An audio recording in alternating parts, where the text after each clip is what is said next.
Good afternoon. This is Mette Bjørnholt from ETEC570. I will be sharing with you today a little bit about Dr. Maganas' book called Disruptive Classroom Technologies, and I'll set the stage for our good colleagues who will continue with the other chapters.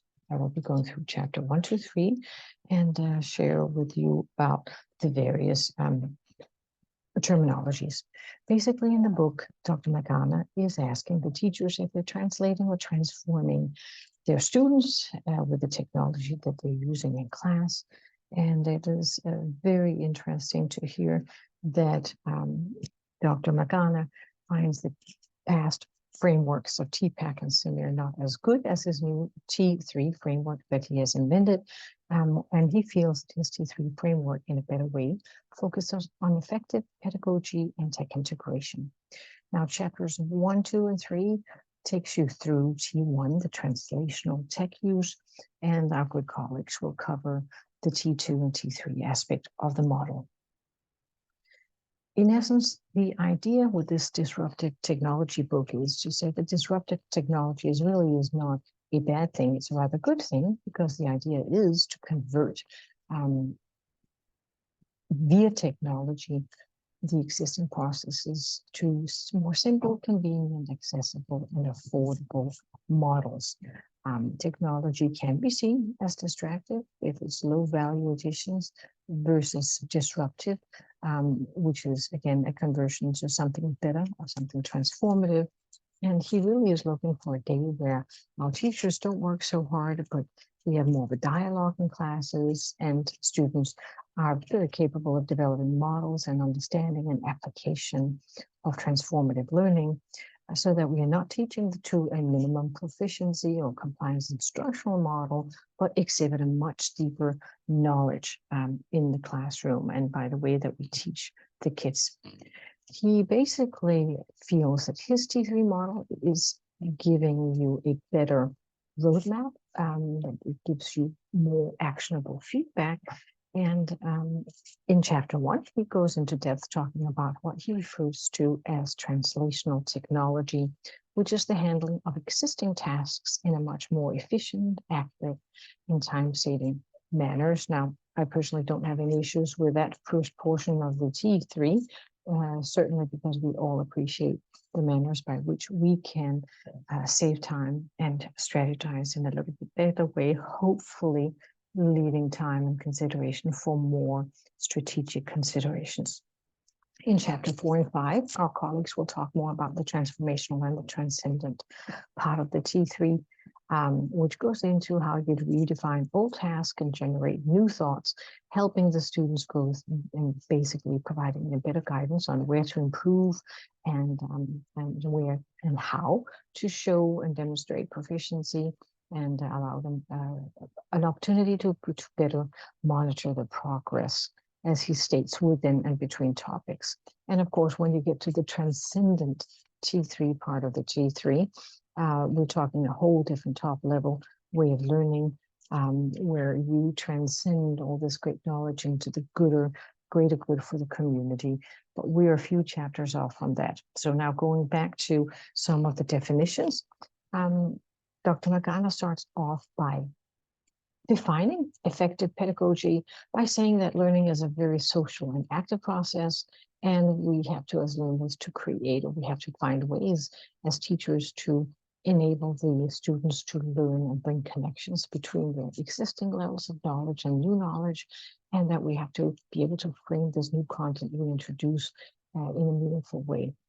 And we also hear that if you have feedback, or if you have sort of visual input when you teach, that actually enhances learning in the process.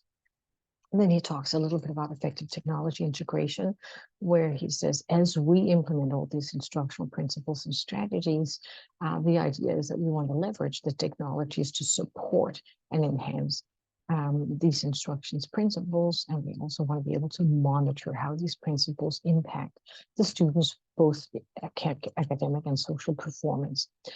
He makes a very sweet analogy, I think, where he says that the students are digital natives. This is research that he's quoting, of course, where the students these days use technology as a native language speaker, and the teachers are really viewed more as digital immigrants. He does say that if you were to provide tech tools used instead of teachers, that has very small effect on student achievement.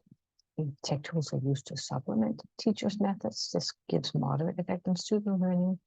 But if technology is used to enhance strategies and principles, this gives the highest possible effect on student learning. And that's, of course, really important. Then he gives a little bit of thought on why these past frameworks were not as efficient. He felt that TPAC really lacks tactical steps to develop this technology knowledge as to how to actually get it. And he says the SEMIR builds on the TPAC is very technology-centric. It does not give context, and it's very good as a general concept, but it really lacks the opportunity to bring the connections. So, you know, you don't know whether it's good for trench digging, as he says, or teaching. You really need some bigger steps. This is where he feels that his newly invented T3 framework is better able to differentiate between the low and high value use of educational technologies in the classroom when it comes to learning. And that's, of course, important. He gives a really sweet example too, because he's a big guitar player. And I suggest you to go to maganaeducation.com to learn more about Dr. Magana. And he says that his sort of the whole thing had clarity for him when he listened one time to a five-minute interview with Eddie Van Halen, who's a famous guitar player, who said that you really can't gain any kind of improvement if you just play the same stuff over and over again. If you're a guitar player, you kind of really have to grab one of the masters and play and learn it by heart. And that brings you into a second stage. You have sort of a hierarchy that you go and develop. You get feedback and figure out if you can master these new pieces, and then you really start playing at a whole different level. It can start picking up many new things. So that, for him, of the idea of this three-tier hierarchy to create this disruptive innovation and create a better value in the framework setting by building on the past knowledge and building on top. So when he discusses T1, the translational technology, he focuses on two different things. He says this is built from automation of instructional learning tasks and consumption of informed media. He says automation is what we see right now, you know, with the tools we have where we save time, increase efficiency, and improve accuracy. That's, of course, done with tools such as, you know, emails, whiteboards, etc. And he talks about where is it that we have this translational technology happening, or consumption of information. Well, that happens all in these great online places. You know, it could be done via digital textbooks, blogs. Certainly via Cal State Long Beach, we have some very, very big informational info banks such as ERIC, and search engines. We have online news apps, Facebook, Instagram, and so forth. These are kind of considered low value added, not transformational. It doesn't really change when you look at these things or use these things. It doesn't change or transform the original task, nor the person that does the task. So this is sort of very basic stuff. So as we go through the next chapters, no doubt we will see that T3 is his chosen framework.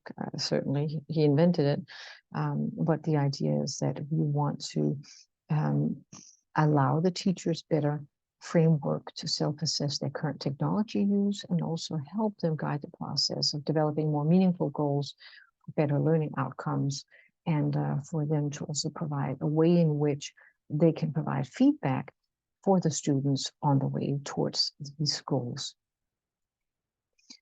He focused as well on actually, in an interview I subsequently heard on the specific topic, he talked a lot about peer teaching kids, student architects and teachers as facilitators, allowing for a better level of authentic learning. And he is confident, Dr. Magana, that we can double student achievement by ways of different tools available, and again, using this T3 framework. So I really encourage you. I actually added a link in here where you can check out a Neil Haley show with Dr. Magana, where he goes through his books in essence, in a really, really meaningful way. And with that, I hope to have set the stage for what's in the first few chapters and look forward to having our great colleagues talk a little bit about the next chapters coming up in such a way that we can continue this learning process.